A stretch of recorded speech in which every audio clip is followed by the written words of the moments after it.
Hello everyone, so today's video is all about using Instagram as a wedding photographer because using Instagram is so important for us. Not only is it a photo sharing website, but it has so much potential. Most of my leads actually come from Instagram. Probably about 80% of my clients have found me through Instagram, so it's such a good tool to improve your business. So let's go through 10 of my best tips on using Instagram as a wedding photographer. Let's go!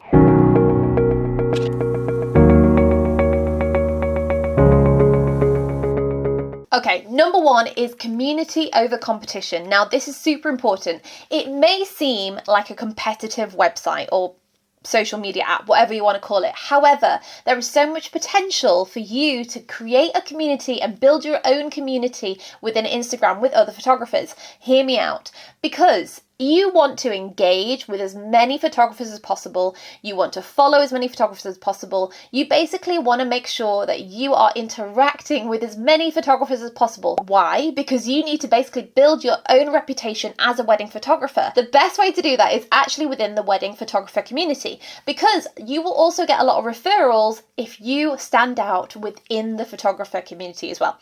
So ways you can do this is just interact with their content as much as possible. You want to make sure that you're commenting and sharing with their stories as much as possible, because there's so many benefits to this. Not only will you begin to build your reputation as a wedding photographer, but you will also have a full Instagram feed full of inspirational photos, lots of content that you can learn from, and content ideas. There's so many benefits. So community over competition. Number two links really well with my previous tip, but basically the more you engage with people on Instagram, the more the algorithm starts boosting your own posts. So if you just sit idle, so let's say you don't post anything, you don't engage with anyone, you just sat there scrolling, Instagram will not prioritize your posts. So if you begin interacting with other people, your posts will then appear on their timelines higher. Your stories will actually become to the front as well. So you need to start messaging people, interacting as much as possible with people if you want your post to be seen by them.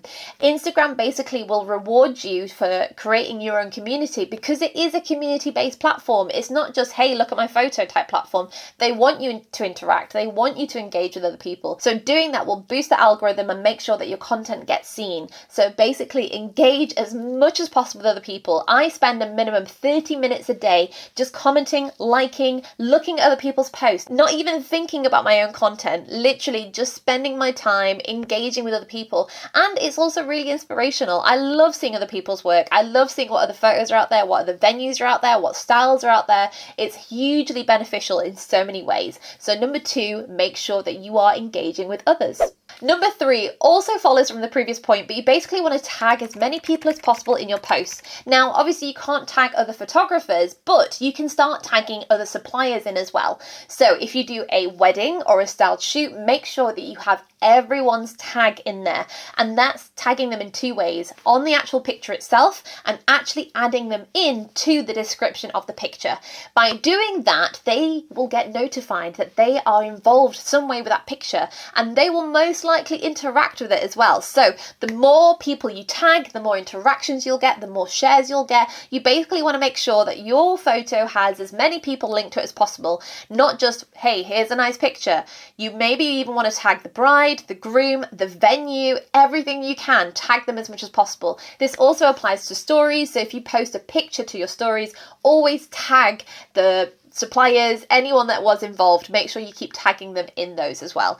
That will make sure that they interact with it, and that will be boosted, and you'll have higher engagement on that post. Number four is adding the location to your photos. Now, this is kind of hit and miss, but essentially if you are shooting at a venue, you want to make sure that you put the venue in the location. So when you do a post, you can add the location in.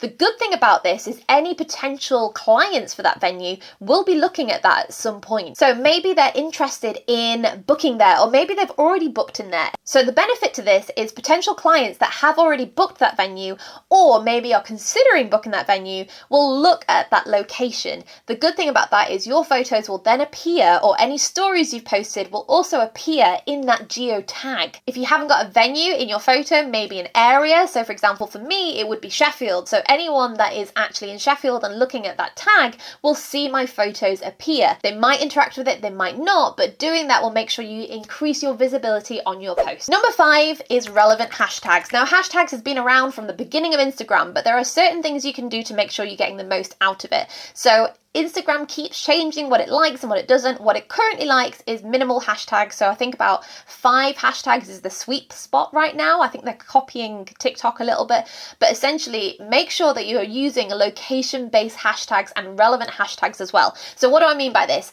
Put stuff like hashtag Sheffield wedding photographer, put hashtag wedding photographer. Basically, having a location hashtag will actually make your photo appear on other people's feed that aren't following you. Sometimes people will search for a hashtag and you will appear, but have you ever noticed that sometimes posts appear on your timeline from people that you aren't following? That's a lot of the time Instagram pushing a hashtag out there. So if you are putting hashtag Sheffield wedding photographer or wherever you're based, you may appear on people's timelines that are interested in that. Also, adding stuff like wedding photographer or hashtag wedding inspo will help you reach out to other potential clients as well. So using relevant hashtags is super beneficial. So keep it around 5 to 6. You can go as many as you want, but I believe 5 to 6 is at least the minimum I'd recommend, and make sure they are always relevant to the post as well. Number 6 is Reels. Now, not everybody likes doing Reels, and I get it. It is intimidating. You are showing yourself out to the world, and it's also something that's quite foreign to Instagram. Although we've had Reels for a while, I feel like Instagram is always a photo-based platform, so Reels is kind of scary to some people. However, hear me out. Doing a Reel genuinely gets you more visibility. Instagram likes to push out Reels, and they will post Reels on people's feeds that aren't following each other. So having a Reel will increase your visibility. Now, there are some hacks that you can do for Reels, but the number one that I want to mention is make sure you're using a trending audio. So a really super simple way to identify if the audio is trending is because it will have a little arrow pointing upwards next to the audio at the very bottom. So if you are interested in making a Reel for the first time, make sure that you're using a trending audio, because that will make sure that it gets bigger reach and people are most likely to see it because it is trending. Instagram wants to push out things that are trending. They're not going to want to push out something that was trending 5-6 months ago. If there's a cool song out there, or maybe a voice audio, I don't know what they're called, but you know what I mean, like someone talking that's trending, make sure it has that arrow pointing upwards. And it's super easy to do. Just tap the audio, use the audio, and then make the Reel, and then boom, it's out there. Super easy. So Reels, super beneficial to make sure you get maximum reach and lots of interactions as well.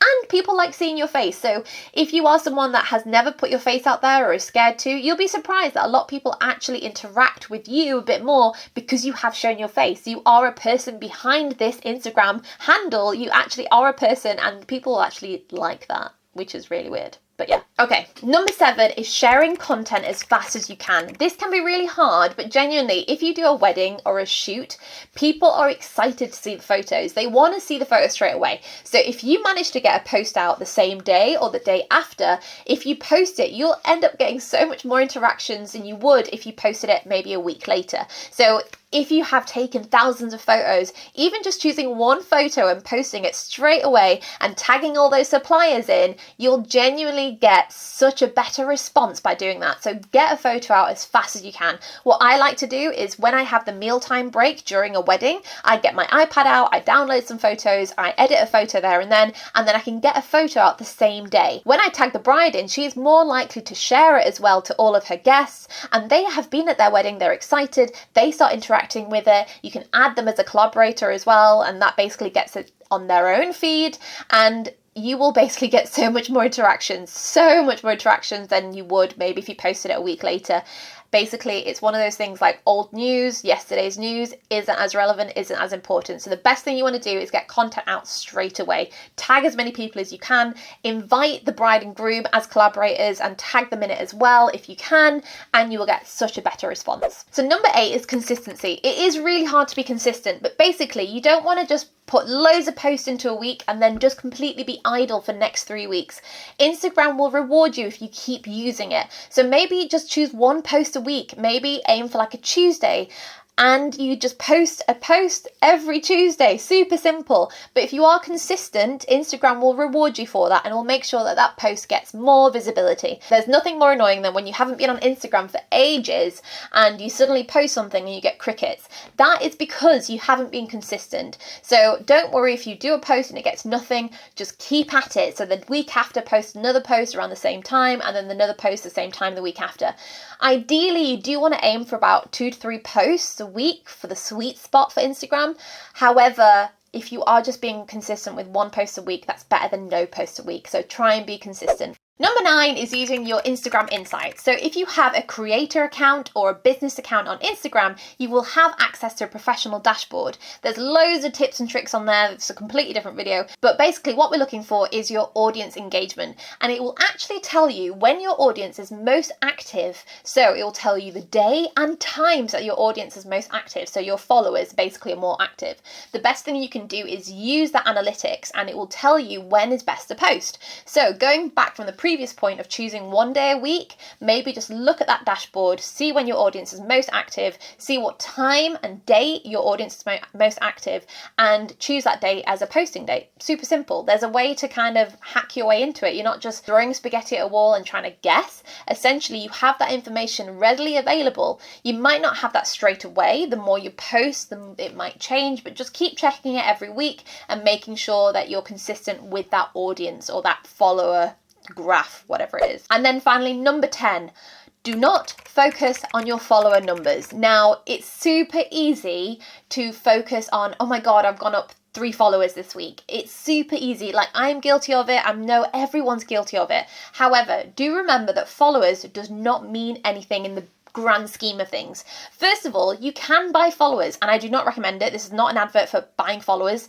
You can buy followers. So just because you see someone on Instagram that has 11,000 followers, it doesn't mean that they're actually popular. They may have bought those followers. There are ways to kind of figure that out straight away. Let's say someone has thousands of followers, but their posts are only getting 5 likes. Straight away, you know that they've bought that, because those people, those accounts aren't active. They aren't actual real people a lot of the time. So unless you're buying likes as well, it won't match up. So don't think follower count is actually relevant. So going on from my previous point, having a big number of followers does not mean that you're going to do really well on Instagram, because if you're engaging with your followers, if you are engaging with the dashboard and you're using the analytics and the best times to post, all of those things we've talked about in all of this video, then you'll have a good engagement, and then your post will get loads of likes and shares.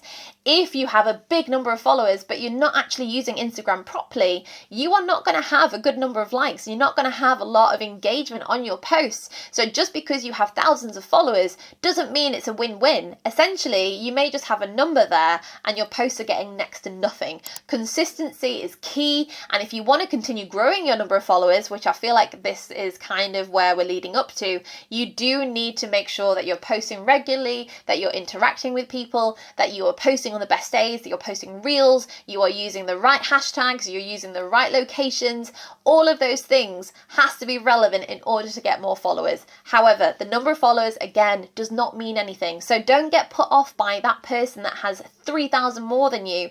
They may not actually be getting that much engagement. Just because their Instagram says they have lots of followers doesn't mean they're getting more booked than you, doesn't mean they're more experienced than you. It just means that they've had a lucky break maybe on a few posts. So you need to use Instagram in your own way, and if you're doing it to get leads, like I recommend I do it, I would keep doing the other tips and tricks that I've told you in this video. Hopefully that has covered everything on how to use Instagram. Hopefully you've learned something. If you have learned something, please comment below, let me know what you've learned. And if you have any other tips and tricks to share, please let me know in the comments below. I love reading every single comment. If you are a wedding photographer or an aspiring wedding photographer, please tune in every Friday. I release a brand new video with lots of tips and tricks to get you started. Otherwise, thank you so much for watching. I will see you very, very soon, and take care. Bye-bye.